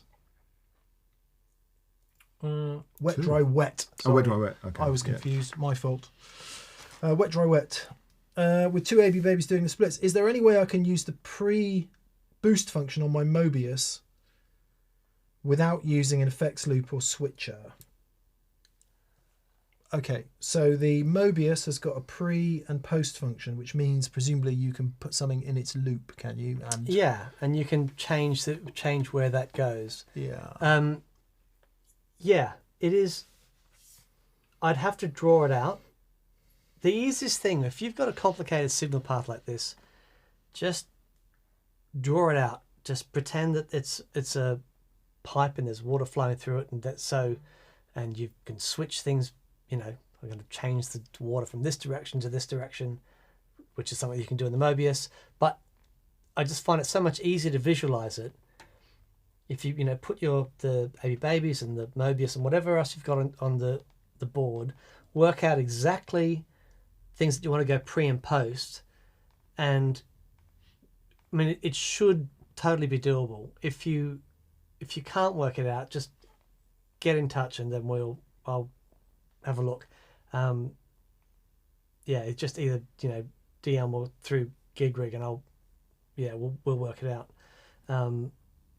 As an addendum to that, sorry Dan, once your signal is split on your little diagram that you're drawing, get 2 different colour pens so that you've got your left and right, because they might cross over in a couple of places, so just have your one colour going one way and one colour the other way. It makes it clearer to see. I do that a lot when I draw all my circuits out. Very good. By hand, so Nice. from experience, a couple of different colours when you're actually doing it, so you can visually go back and go, oh yeah, that's that, and it doesn't kind of get in the way. I went to a meeting a couple of weeks ago, and a friend of mine is a really successful business person, and I was just after a bit of advice. Anyway, he turns up with what looks like a child's pack of felt tips. Yeah. And I'm like, really? By the end of the meeting, I went out and bought myself a child's pack of felt tips because it was so handy just to be able to decompartmentalize things by colour. Yeah. It's just so quick to go, oh yeah, that's that, and that's that, and that's that. It's okay. Yeah. This person is more intelligent than I, therefore I'm going to get some felt tips. Yeah, absolutely. We want to say hi to Keith from 5 Watt World, who is on. Oh, g'day, tonight. Keith. Hi, Keith. How are you? Love your channel. Matt Montes is fan. on as well. Hello, Hey, Matt. Matt. Nice to hear from you. Emilio from Cornerstone is on. Hey, Hey, Emilio. Nice to hear from you. Some nice folks as always. Just making sure I haven't missed anybody. Well, I've missed obviously everybody else that's on, but there we are. Matt, I've got another guitar for you to do your magic with. I'll DM you later. He's gone. Eh? Nothing. All right, he's out. Yeah. He's gone. Mark Daly says, but you can't defend yourself in battle when somebody attacks you with a banana. And Dave Tompkins says, with a carrot, you can defend yourself in battle. Well, you can make them slip over. Oh, Mario the Kart. classic. There you go. Coming at you with a Yeah. freaking mace and some sort of medieval jousting item, and you slip the banana Tom skin. Jerry. Absolutely, yeah. Awesome. Or tennis racket, turn them into 1 centimetre cubes like in Tom and Jerry. There you go. That's not a fruit though, is it? Let's move on. Hi guys. No, we've had that one, Scott. Yeah, good luck, Scott. You'd have to draw it out. It depends where the Mobius is in your chain and how many amps you want it to hit, but anything is theoretically possible, of course. Diagrams are your friend, with coloured pens if necessary. Coloured pens. Andreas Johansson. Hi, Andreas. Nice to hear from you. He says, toes. Guitar setup. Nothing freaks me out more than a low action. I use about 2.25 millimeters on the 12th fret on the high E string. How do you like yours? I have mine higher than, Ainsley, who typically, hi Ainsley, if he said he might drop in. Andy Lister, he has a high action. He sat and played one of my strats when he came over a few weeks ago. And he's like, God, you're making life hard for yourself, aren't you? I have a really high And he action, said that to apparently. you? He said that to me. Oh, wow. Because normally when people pick up Ainsley's guitars, they're like, wow. Yeah. It was particularly poorly set up, and I had been set up to use a slide, but, but it was, I still think I have I don't mind a high action. I think I've got a very heavy right hand. So, I need a lot of wobble on the string before it's going to, otherwise it clatters quite a bit. Dan and I often say we have a high action, but actually it's not that high, is it? No. Do you know what your measurements are? Oh, I've no idea. But I do remember when we're at your place and you're buying the Strat off Ainsley, and there was like 3 of his 70s Strats on the table, and everyone I picked up had a really high action. And I just remember playing. That's the one. I remember playing it thinking, oh, this is really beautiful. It didn't, not that it slowed me down, but it made my note choice more deliberate. I went straight to the telly and raised the action up by, a good hefty bit. And I stayed there for a long time. I've recently just put it down a little bit, but having a higher action solves so many problems. Cleans up your tone as well. Absolutely. Yeah, absolutely. Yeah, that much more direct launch off the fret Yeah. just keeps it, and it's incredible how minimal amount of change makes such a big difference. Yeah. Yeah. Do you It's play loud. Izzy, do you play the guitar? I can't really comment on this because my guitar skills are extremely minimal. Yeah. Working on it. You share that with Leo Fender, if that's any consolation. Yeah. There we go. Well, yeah, Yeah. something in common. I think fret size makes a massive, massive difference here. Yeah. So this guitar's got 6100s in it, big jumbo frets, and therefore the action looks quite high off the fretboard because the frets are high, right? And obviously we measure the action. Yeah. Typical measurement for a action is bottom of the string to the top of the fret at the 12th fret. So with that in mind, mine are 2.5 mil on the low E, which is not high, I don't think. I don't know. I don't even know what standard spec is. I only know this because I was asked it over the weekend, but I never measure it. I always do it by feel. And the other big, huge difference is how much relief you have. Actually, this one's gone pretty flat, but I like a lot of relief in the neck. Oh wow. Yeah, You don't find that that makes a problem up here? that's the other problem. Everything's a compromise. Right. Yeah. But when I'm sat at home noodling, I like a really low action and I like it to be smooth and buttery. And then the minute I get to a gig, I cannot play. Yeah, And the absolutely. guitar, I need about 40% to pick a number out of the air. About 40% more fight from the guitar when I'm gigging. Yeah. Again, it's about right hand as well, because when you get to a gig, you will go in harder, Yeah. you know, with your right hand. So and it's like you say, when the minute you press record, Dan's output goes up by 2 dB. 8 usually. Oh right, okay, yeah. And it's the same thing, you know. It's that thing. So yeah, I think, you know, we're all. Mick's urge to punch me goes up by 8. Yeah, Actually, by it's not 8%. 8. It's, to be fair, it's somewhere between that. It's usually 3 or 4, but anyway, that's quite a lot. It's a tough one, isn't it? I think we can get. It's really hard to know how much you can trust yourself in terms of going, actually, I'm not so worried about the measurements here. I just want to know what it feels like. And then you start second guessing yourself because you're thinking about, how does this guitar feel? And by that time, if you're thinking, how does my guitar feel? Your playing goes to pot. Yeah. Because once your brain is involved in any sort of active thought, guitar playing is not going to happen. David Tompkins says a higher action puts the strings further away from the tone wood. Well, there's that. Well, it also makes it resonate more. But anyway, Great a YouTube channel called Dave's World of Fun Stuff. It's a New Yorker, does a lot of setting up of guitars and he's been doing it long time on YouTube. And he is so kind of laconic and very scathing about his customers and about Fender and about all sorts of things. But he's a brilliant guitar setup guy, and it's really watchable. So and some of the information that he puts across is priceless. So it's definitely worth having a look up. He does a few things about comparing the Fender stock setup, because he's got a Fender manual with all the telly stuff. So he'll set it up exactly to Fender's spec and then go, no, I've got a heavier right hand. I need, you know, a higher spec or lower spec or whatever. So it might be set it up to a standard to what it should be out the factory, see how that works for you. And if you don't like that, if you need it higher, the best setup is the one that's just right, isn't it? So yeah, it is. It's something I became much more interested in after Matt refretted the old Strat, because I'd always, you know, typical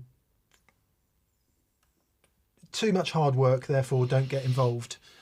And that was how I always felt about guitar setup. And I thought, it's fine. I'm just going to learn to play over it and not worry about it too much.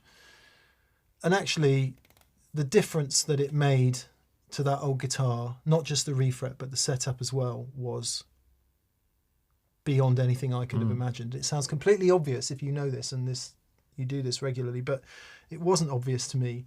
And funnily enough, I watched Scott McKeon play last week, and he had his he's got a master-built replica of his 61 Strat. Has he? And it's really, nice. really lovely. Yeah. And I noticed from afar that his frets were absolutely perfectly polished. Oh, really? Yeah, I'm thinking, okay, that guitar gets worked on by somebody. Yeah. And Okay. that's important to him too. And it's just a reminder, isn't it, that Matt from Monty says this, so we'll reiterate what Matt says. A huge amount of the tone of your guitar comes from how well set up it is. Yep. And So I important. bypassed that for so many years. But anyway, blah, blah, blah. Blah, blah, blah. Lots of people saying that YouTube channel is brilliant. Yeah. You'll John have to Pardo says, let I've me been know. watching Dave for a few years. He's hilarious. Yeah, he's brilliant. Yeah. Rocky Hatch says, howdy from Calgary, Alberta. In Canada, you guys helped me a lot through my medical difficulties the last 5 years, so thank you very much for helping with my sanity. Oh, mate. You're so welcome. Yeah. Nice one, Rocky. Good to hear from you, buddy. Glad to hear you're doing well.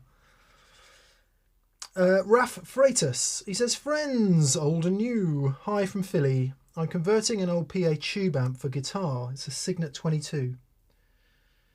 Any favourite makers of components? Thank you. Oh, it depends. Yeah, there's quite a lot out there really, but you can't go wrong with Vichy for anything really. So for resistors or capacitors, I use JB for capacitors a lot because I find them really very consistent. Is that the name of a brand or a website? It's a brand. No, it's a Yeah. brand. Yeah. What does JB stand for? Any idea? Joe Bonamassa? Jeff John? Beck. James Brown. John Brown? Yeah, James yeah. Brown. Yeah, I don't know. I don't actually know. Jim Bob. Jimbo. Where's This is from Raf Freitas from Philadelphia. Philadelphia? Okay, so yeah, try Mouser as a place to go, but yeah, Vichy probably going to get your best hit rate for resistors and for capacitors for your amps because they're just as good as they get, really. So something like that, which is an old 60s tube amp, what's the main things, if they were built for a PA, like the Marshall PA heads were, and then people just plug guitars into them and turn them up and they sound godlike, but what's one of the main things to be aware of in converting an amp like that? First of all, make sure you drain the filter capacitors, and if you don't know what I mean, you probably don't want it working on an amp. Yeah. There are lethal voltages in a guitar amp that can be held on to for months and months and months, so please be careful. At the least, Google how to do it. So if you're a bit concerned, I wouldn't if I were you, to be absolutely honest. You put your tongue on the plug. Yeah, that's it. Yeah. And then hit a big E chord. But don't do that. Safety aside, it just varies from amp to amp, doesn't it? What you're going to be able to do. If it might work with minimal modifications, and it depends how you want to use it. If you want to use pedals through it, you might be better off just getting an analog amp voicer. There's lots of them out there that have been out, like the Tech 21 Sans amp. Presumably there are Bonkers. There are sort of device agnostic components, things like filter caps, making sure the transistors are in good order, all that sort of stuff. But then the rest of it's going to be front end voicing, isn't it? So maybe input impedance, the caps used to create the tone stack. Yeah, the sort of valves that they were using. And it's identifying where they are on a board as well, because very often mass production boards are made in a way to make them efficient to produce and not necessarily efficient to work out the signal flow. So without knowing the amp, it's really difficult to, you know, and I'm not an amp tech anyway, you know, so it's a tough one to really put on the button. But I would say, you know, crank it and try it first and make sure it's in healthy condition before you mod it. Make sure it's actually working more or less to spec before you do anything to it, because you might mod something and it move a problem on to another area. So just found the picture of the back panel of it, and it's got the old 1/4-inch mic input on it.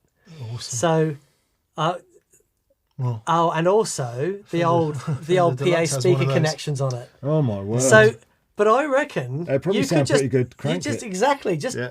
plug it in and turn it up. Give it a go. Put it in a good guitar cab.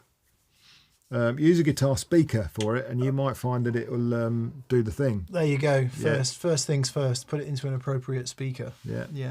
Yeah, And great. Raf, if you don't already know, listen to the Truth About Vintage Amps podcast with Skip Simmons and Jason Verlind from Fretboard Journal.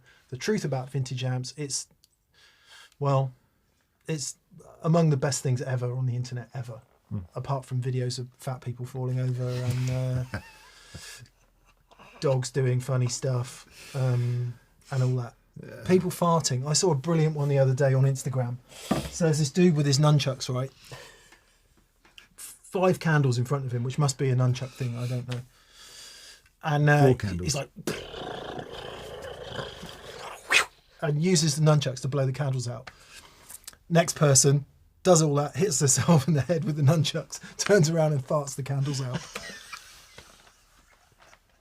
That, people, is what the internet was invented for, and the Truth About Vintage I didn't know I'd Amps. uploaded that. You do like fart humour. That's what Yeah, we do. Hands up who doesn't. Yeah. Yeah. Anyway, Moving on. moving on. Mike 2203. Hello, Mike. I hope Friday's vlog was useful to you, Mike, because we've had a question from you about strap trems before. But Mike's been to our experience day and brought in some nice Marshalls for us to see. Oh, nice. So nice to hear from you, Mike, as always, mate. He says, hi, DNM. Dan showed us how to make up patch leads on the experience day. Are there any brands of leads you would recommend for people who want them pre-made? Right. Sorry, I'm going to butt in here. Ernie Ball. Oh, well, patch. Yeah. That's a really great shout, actually. So Axe Custom Cables.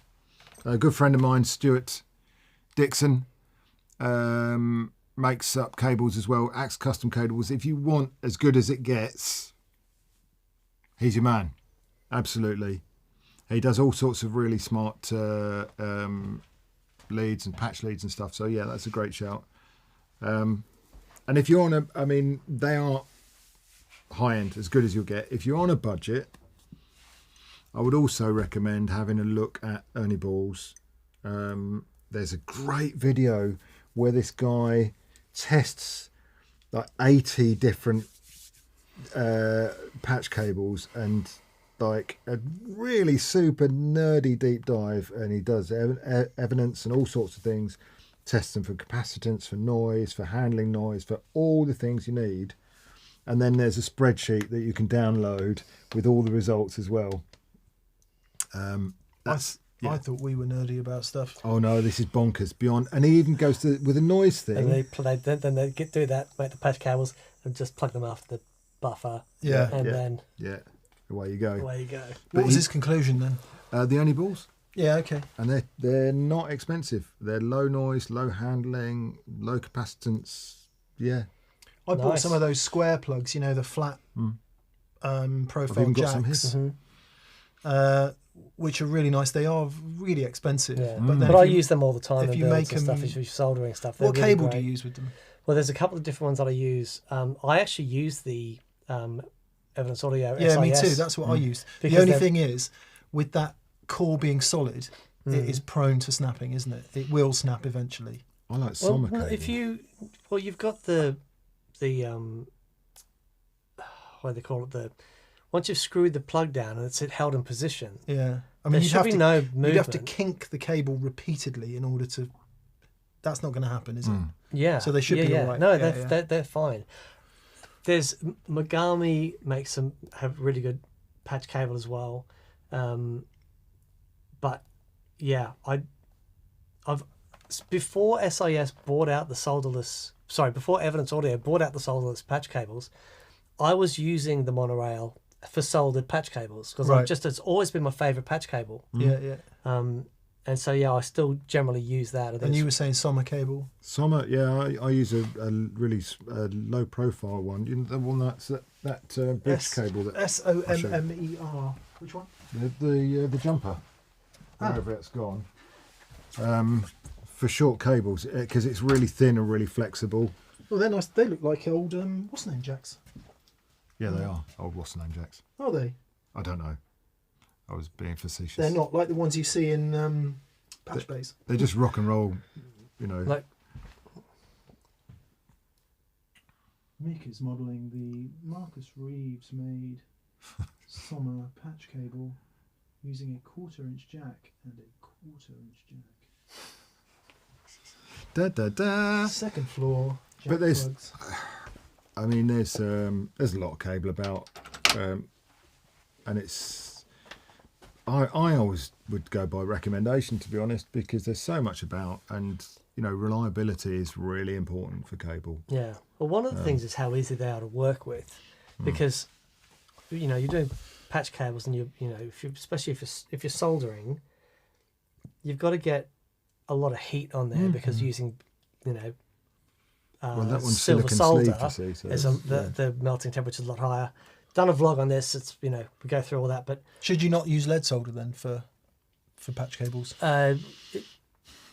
Too breakable. so no, look, Doesn't the law says if you're doing it for personal use or you're not selling them, you can. Oh, I and see. there's a weight ratio, but really, Oh, I see. So you're not allowed to use lead solder because it's a business. yeah. But also, if you're sat there soldering, if you've got to make 20 patch cables, Yeah. and you're sat there some breathing in the lead fumes, filtration. Yeah. it's not good. Is that why all Amtex I know are crazy? Yes, it doesn't help. yeah, I remember the first time I had to- Not you, Simon.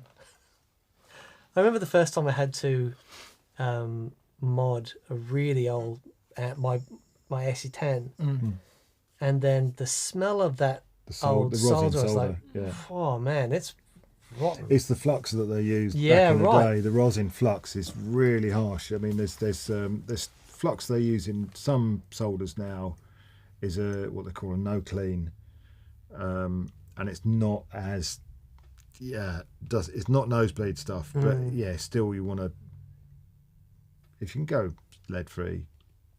Yeah. Not, you know, the lead free solder has come on so far. Yep. That it's a bit of a no-brainer, really. But you do need a machine that can heat it. Yeah, a little bit more temperature, but you know, let's not get into soldering lessons. We'll be here all night. But keep your tip clean. You know, Something I do for right angle plugs. I've got a board, an old pedal board that's got some holes in it. yeah, That are where my cables go through. I drilled another hole that was just big enough to put the cable down in, so it would hold it. oh yeah, So I could have it flat, and then I could attach something to the cable, make it all there, and then do my soldering. Because as Brilliant. someone who's rubbish at soldering, because you need 3 hands to solder, right? One for the solder, one for the iron, and one to hold the thing I you're need to trying come to solder. and give you a soldering lesson, to be honest, because it's If I can hold it all in place, it's the mechanical connection that's the I'm not important bit too before you bad. start to solder. yeah. So I clamp it all in place, Yeah. then make the joint, flow it nicely out. Everything's good. But if I have to hold this and that, I just haven't got enough hands. Just find an old broken pedal, use that as where you put your plug it in. in, Yeah. and the solder from there. But then you've got to put the pedal, attach the pedal to something, because that would be all flapping around. yeah, what well, no, people you don't can. tell you is some of us have 3 hands. There we go. So Yeah. We've. The next point in evolution. What do you Yeah. have? You got a clamp or something then? If you're soldering something free, It's it's a machine. Well, no, it's a rig. yeah. So with PCBs, for instance, we have a rig that they will go in. Like You would see with an amp. you yeah. adjust them into it, and it Yeah. holds them. So it holds them, and then a bit of foam goes on top. You flip it round, and it all stays in place. Yeah, so you're not. So we kind of avoid that. But doing stuff one off is more difficult than doing stuff, Yeah. on repeat. So especially when if you're set up for it, if the river's already running, then it's fine. It's when it's a dry riverbed that it's a real struggle, So I feel your pain. There we go. Good luck, Mike. Hope that helped. Joe Halliday from Hello Sailor. G'day, Joe. mate. Nice to hear from you, buddy. He says, much love to you all. Fine folks. Marcus and Izzy, I love what you are doing. Thank you, fella. Marcus, as a parent, I can imagine this is especially special. Don't start me off. Yes, it is very. Yeah, absolutely, mate. Yeah. Is it special for you, Izzy? Not tear-jerking special. Wrong answer. Very special. Yeah. Of course it is. Actually. Nice to hear from you, Joe. And the last super chai tonight, so we will be able to dive into the regular comments in a minute, which is great. From Feed My Bongos, who says, Love the hi, name. D and M and B and K and R and M and I. Yes, I think that's it. Congrats to Marcus and Izzy. Awesome work. Thank you. But on a related question, he says, do you have any tips for dialing in a Dan Drive secret machine? I got one today. Dime it. Yeah. There's quite a lot of gain in Dan's fuzzes. So I've not had the pleasure, actually, Dan, if you're watching. this is how I have mine set. Oh.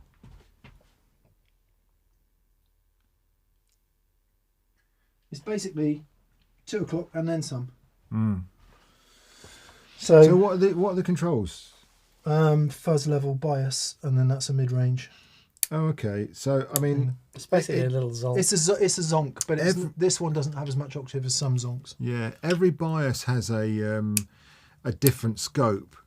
When I build a pedal, I'll generally the accepted kind of optimum bias I try and put at 12 o'clock. So if you're going to buy a pedal that's not got a bias knob on it, the internal voltages would be with it at 12 o'clock. So then you can over bias or under bias either way, but other people might have the optimum bias fully clockwise or fully counterclockwise. Yeah. So it really is difficult, and I think that is, with dialing in a biased fuzz, that is almost your start point. So it might be in Dan's literature where the optimum bias is. It might not be. I don't know.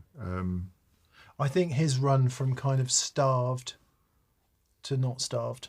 So I don't know if there is an optimum. Yeah. I don't know how that works.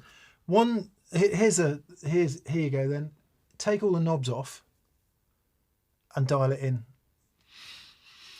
And then put them back on at 2 o'clock. Exactly that. Nice. Because you can be so...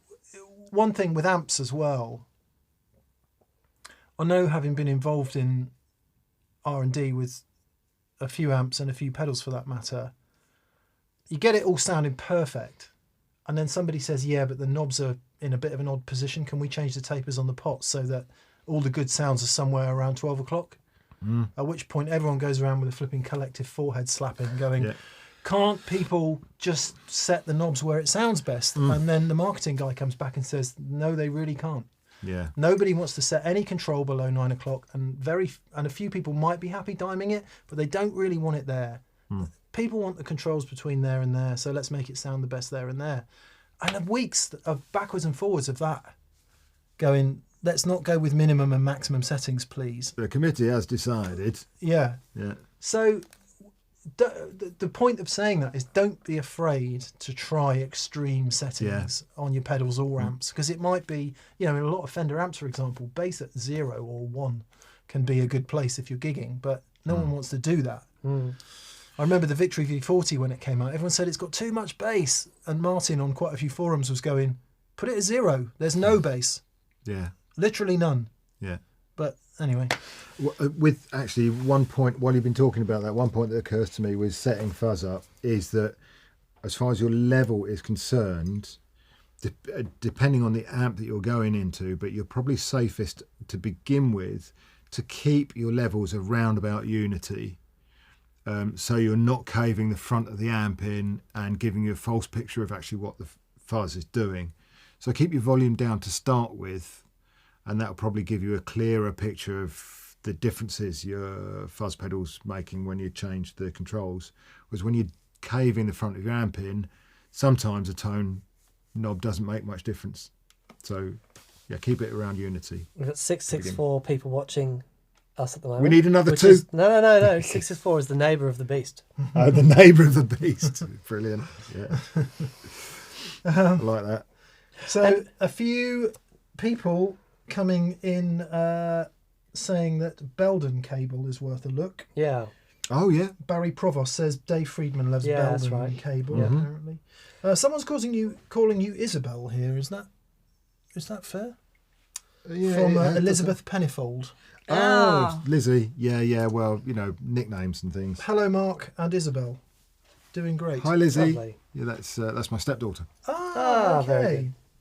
There we are. Hey up. Doug Tolley says, quick plug for the second Whitney pedal party at Fat Lil's on the 5th of November. It's going to be brilliant. All right, Yeah. well, let's go then. Yeah, Doug's a good lad. We like Fat Lils. George L says we like K to sharp party. 10. Yes, George L's from K sharp 10. I've got quite a lot of George L's cables sitting about actually. Quite inflexible. Are they? The stuff I've got is, Yeah. which doesn't matter for a patch lead No. unless you're bending it in interesting directions. On the subject of which, somebody asked earlier, and I'm really sorry I have not got your name. So if you're still on here, please let us know. The question was, Markus, which is what I've always wanted to ask you as well, even though you showed us when you were here last. Do you pre-bend your hardwire roots? Oh, okay. How do you do that? Or do you have a machine to do it? No, I pre-bend. So I straighten them first using voodoo and witchcraft and some potions. And no, it's a really simple method. If you want to Google YouTube straightening solid wire, there's so many things. I won't even explain it. Anyway, yeah, I do pre-bend them. So I have little measurements set up for each pedal, each circuit design. So I've got a little notebook with a little kind of drawing of how they're bent. I copy those every time I bend them, and then they go in. So no machinery involved, all done by hand. Question for Izzy from John O'Neill. John says, are you bored yet, Izzy? Not at all. That's very diplomatic. Yeah, well done. Yeah. It's a fair question, though, I think, John. Let's see who else we've got. David Peterson. David Peterson says, the Truth About Vintage Amps podcast often talks about PA conversions. So there we go. It was a recommendation that was even better than I thought. Brilliant. The Juggernaut says solder or solder. So, because I picked up on this, all my American friends call it Solder. solder. A solder is something very different. Very It's very legal, different in the very UK, different. yeah. We had this conversation on the Guitar Knobs podcast, and there was much hilarity about the different definition in England, which they were aware of. So, but There is an L. there is Yeah. an L. There's an L, and it's there for a reason, to be used. The Muzz Fuzz. Markus, please help. I'm trying to remove the background noise from a Mark 1 build. It's hiss. Is this about transistor choice, or are there any special tricks? Transistor, unfortunately, Mark 1s are so finicky. That's with why your nobody builds transistors. them. Yeah, it's why Solar Sound only made them for 4 months, literally, and then they went on to the Mark II because they're just so time consuming to build. You can get lost in a rabbit hole looking for information about what specs you want on your transistors, but what I would say is build a circuit with the stock values to start with, and then socket the transistor positions and just audition as many transistors as you've got, because the hit rate for Mark 1s is probably less than 15%. Yeah. Anything special about the Mark 1 transistors that should be looking for? Yeah, it's the leakage. I'm not an expert on germanium transistors, but it's Seeker. Mike will be the one to be able to answer this if he's still in the chat. But I think it's in the first transistor, it's either very low leakage or very high leakage. Oh, right. One way or the other. And the other way, yeah, okay. And either way just makes for just a pig's breakfast, basically. Right. So, it's the first transistor that's really critical to that very unique front of the edge of the note that a Mark 1 has. But yeah, it is all about transistor choice. There's no getting away from it, unfortunately. Stanislav Migra, nice to hear from you, Hey, Stan. mate. He says, speaking of cables, don't forget the most important. Speaker cable makes a massive difference. I've had a conversation with Joe Bonamassa about this, who would concur. He was telling me he relies on a very specific speaker cable. Really? But then the thing with players like Bonamassa, who have had so much experience with however many zillions of amps he's got, his ear is so finely tuned into the differences between one amp to another, and he can hear that difference. So to you or I, it might be that we don't know what we're listening for. Yeah, totally. Whereas he knows exactly what thing he's after. So that's all part of the curve of learning, isn't it? There's some things that I don't really want to hear, because the minute someone points it out to you, you're like, oh, Well, that's going to cost me another $5,000 then. Yeah, so Matt from Monty's had a really great example when we were with him last week, because Matt used to work with Jesse from Lazy J, and when Matt was first working with him, Jesse was A-Bing some power transformers and saying, can you hear this? And Matt really didn't know what he was listening for, and then he was showing Matt the difference, and then all of a sudden it's like, oh my, it just sort of, this light bulb went on.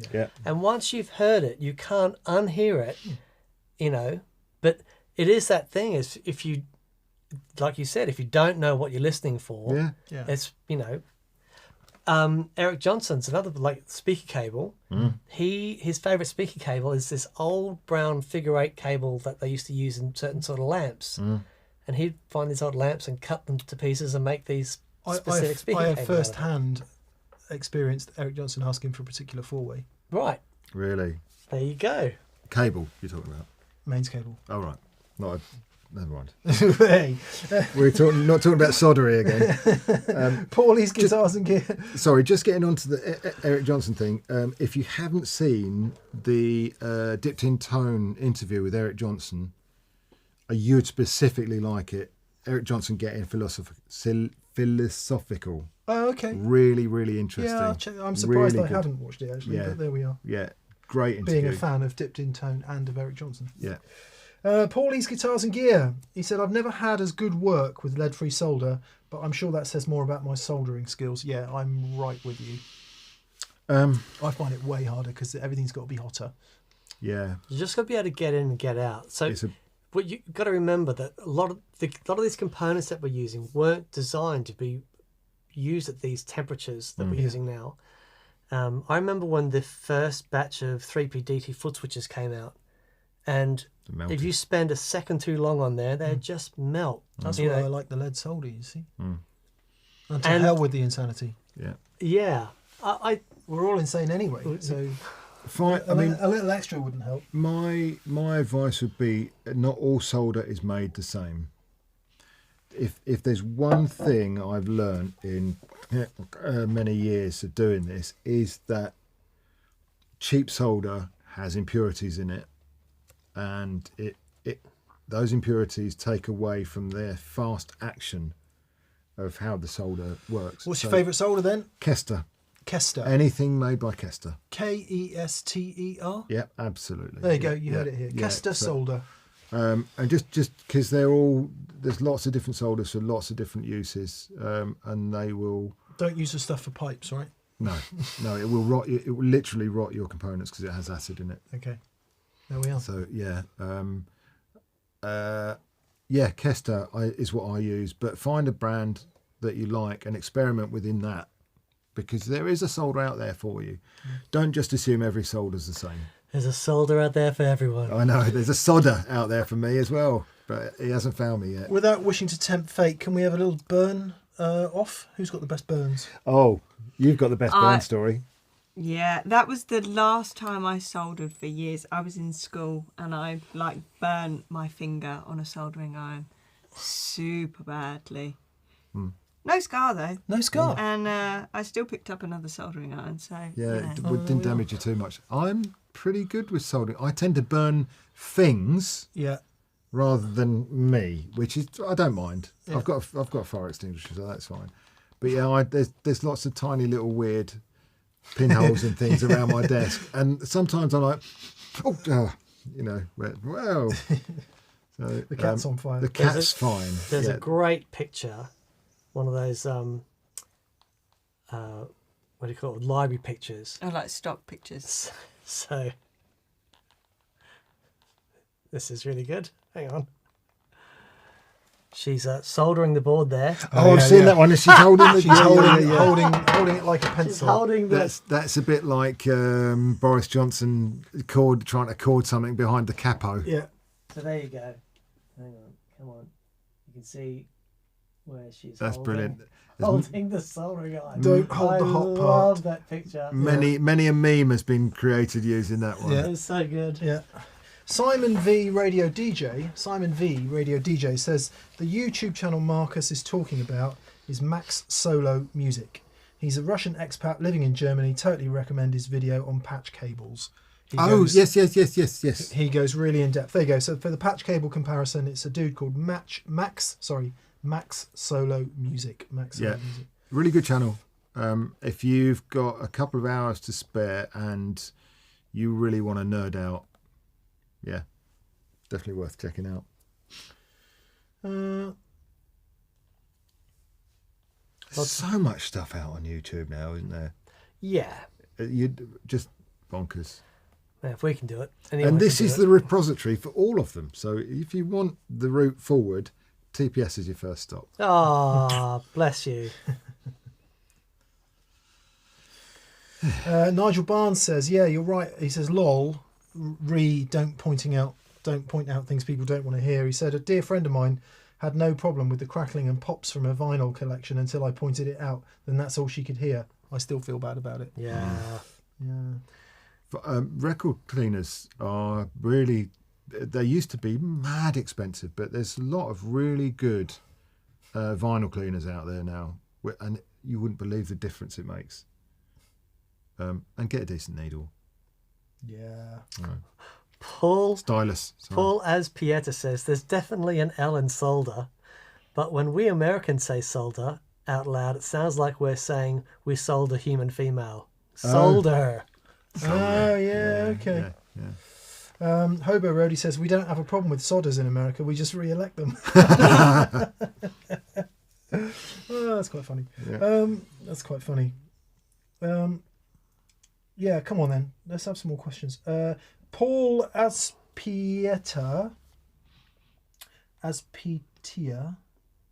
Paul says, "I bought a Weller digital soldering station last year that's made soldering repairs and projects much easier."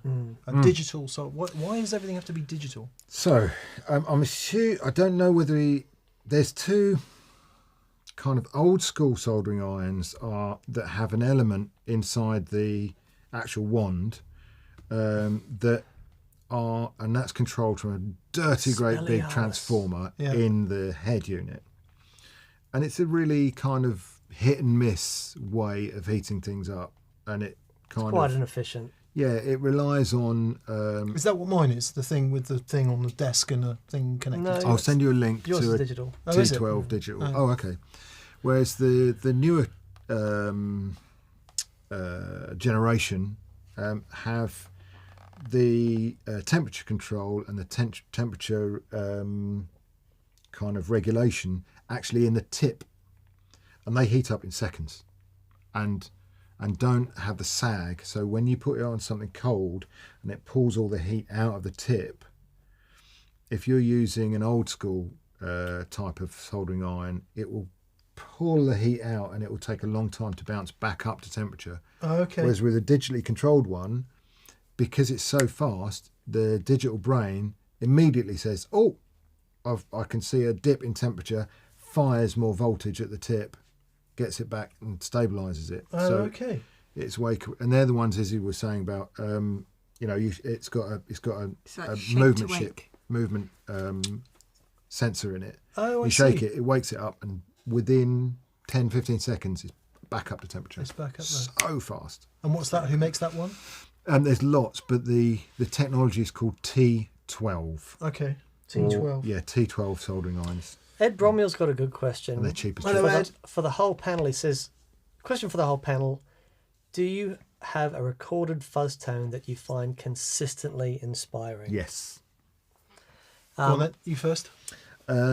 Anything, to be honest, any fuzz recorded on Amy Mann's, any Amy Mann's okay, stuff. nice. Okay, Bernard Butler was her first guitarist, then he kind of went on and did some other things, but the fuzz tones on Amy Mann's stuff is absolutely the most brilliantly recorded fuzz.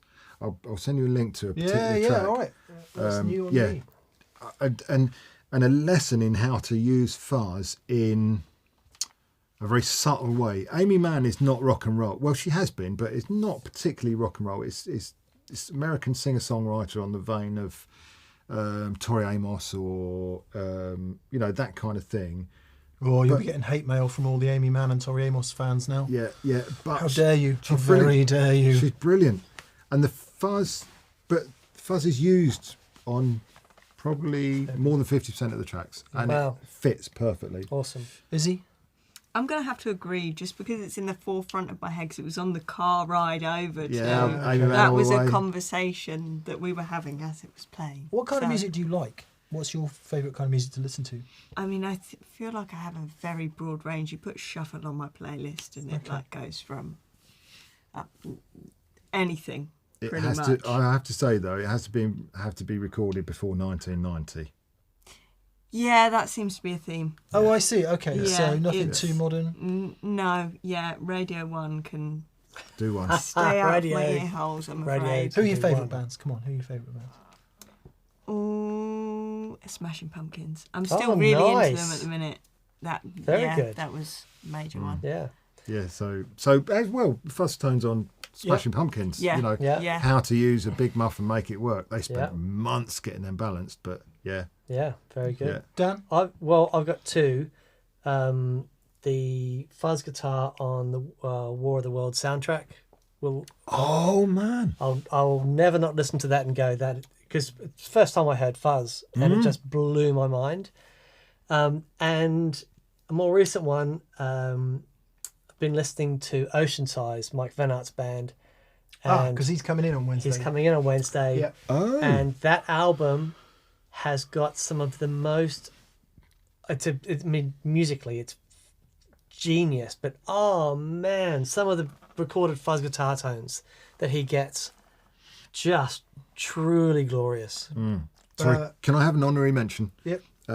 Jeff Beck, Shape of Things.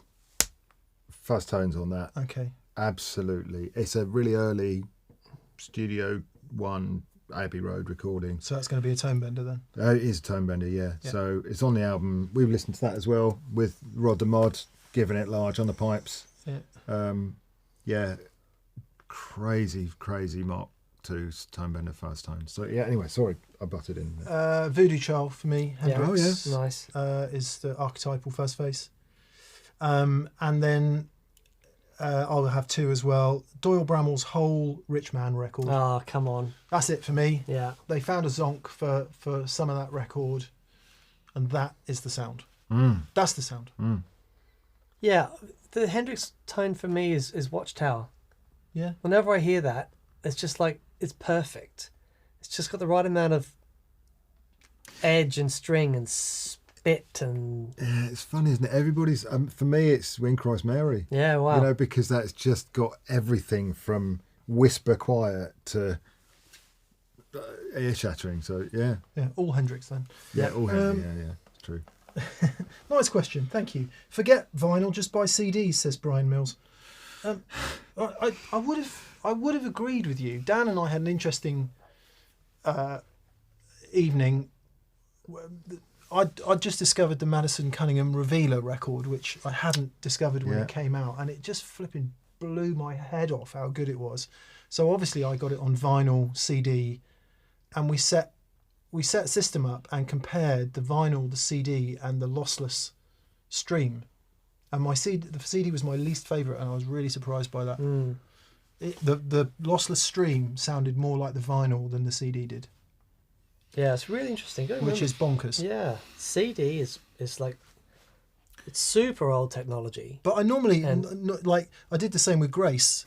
Yeah. And I much prefer the Grace CD than I do the vinyl. But it was... My vinyl pressing, they're all different. But yeah, I think it all depends what it's mastered for. Because if it's like when you put on, is it, what was the first Izzy Top album? Cambo? Tres Hombres. Tres Hombres. I don't think it was the first album, but it was an early one. An early one. Yeah. But that was obviously like mixed and mastered for vinyl, because when we put the vinyl on, I'm hearing stuff that I've never heard before. Yeah. And it was the sound of those guitars just popped. But when Grace came out, made for CDs. But it's probably because I would say digital mastering for digital output is probably grouped together, whereas mastering for vinyl, they have to cut off the bottom end. So you're going to hear all that stuff coming they through. do. So it's going to hit the... Sorry. Yeah, sorry. I didn't mean to interrupt. I was going to say, so it's going to hit the first stage of your amplification in a very different way. Yeah. Like a treble booster. A similar principle that, there's certain frequencies come through and get preference at the first stage of the amplifier. Two treble boosters left and right out of the vinyl player into the power amp section. Come on. Yeah. There's a video. And also, I guess that anybody that's producing vinyl in 2023, there's a certain amount of passion involved in that, and there's going to be a lot more diligence in those attention pieces to detail with the absolutely. Compared to KTEL produced in 1978, where it was just... I think a lot of that... At this stage, Kmart and Sears are refusing to stock the album. Yeah. They, I think as the vinyl thing gathered pace again, a lot of those old classics got remastered for vinyl again anyway, didn't they? Especially if they were made in the CD age. Yeah, yeah. John O'Neill has a question for you, Izzy. What was the first pedal you ever built?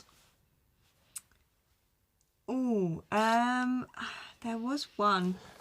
It was I don't even remember. An Electra. It was a just an Electra. So it's just, it doesn't really have just a basic circuit. I gave you a bunch of boards. Yeah. And said, right, you gave her a little map, what goes where, and you just got on with it, and they worked. Yeah, as I say, it was quick, so it was like one, and then it was like, oh, that went well. I can do this. Let's make one for real. So yeah, it's uncanny how, I don't want to big it up, but it is uncanny how quickly you picked it up. And also, I got to skip out a lot of the trial and error of finding the right solder and finding the right soldering iron and having to source all the different things because they're already there. Somebody had done it for me. Yeah. Very good. Yeah, that's true. Yeah. I think it's worth... I rather suspect it's been reflected in the comments, and it's... Markus phoned me one day and said that Izzy was going to start building pedals. And it is just worth saying for a second that it is a very valuable thing that you guys are doing. Yeah. Beyond the commerce, beyond the whatever benefits we get as players to be able to use the pedals, the passing on of the knowledge is something, I look at people like Johnny Kincaid, for example, and it's like that knowledge, needs to be passed on in the way that great instrument makers of old would have an apprentice. Yeah. And that's the way it works. So on a serious note, before we close, a thank you to you guys Oh, I appreciate that. for the lineage and for passing on the knowledge. Yeah. And Izzy, I hope in time you will pass it on. I've got a present for Izzy actually, just to encourage you on your journey, and not that this has any bearing on it, but as a young woman entering this industry, one of my favourite builders was a lady named Fran from Frantone. Oh, I love Fran. She's work. amazing. Yeah. She's So I'd like to give you this. oh, This is my original Frantone Peach Fuzz. Oh no way. oh, mate.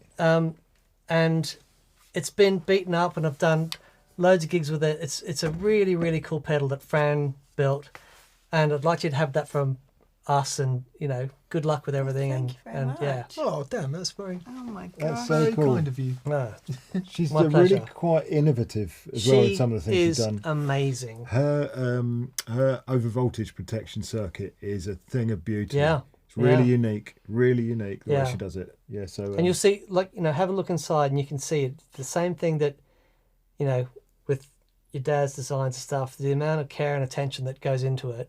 So, yeah. is she still building? Do you know? Yeah, I'll I have think to, so. I I'll think have to look up. I'll have to touch base actually. Yeah, Yeah. that's really. Thank you, Dan. No, Yeah. my pleasure. Yeah.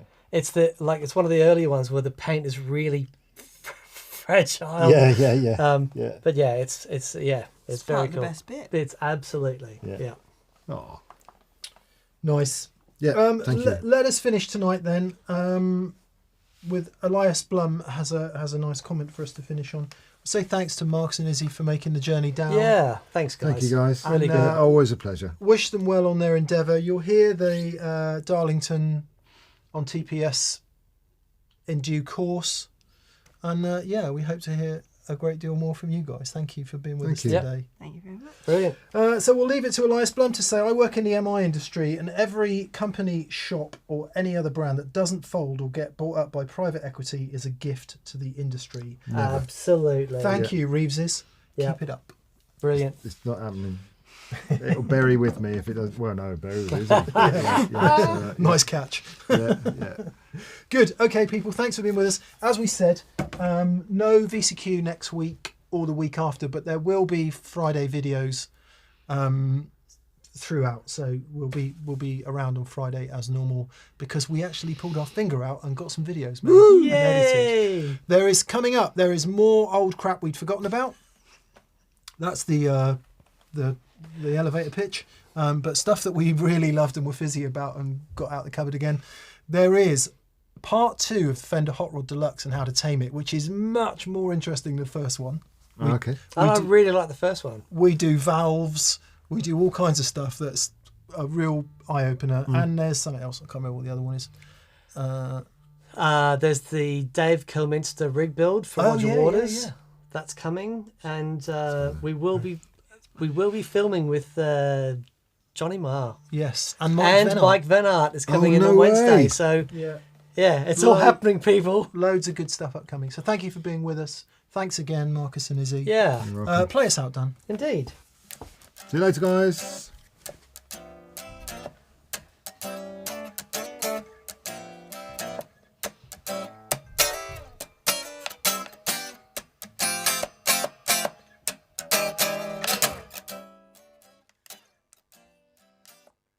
Hopefully we'll be out very soon.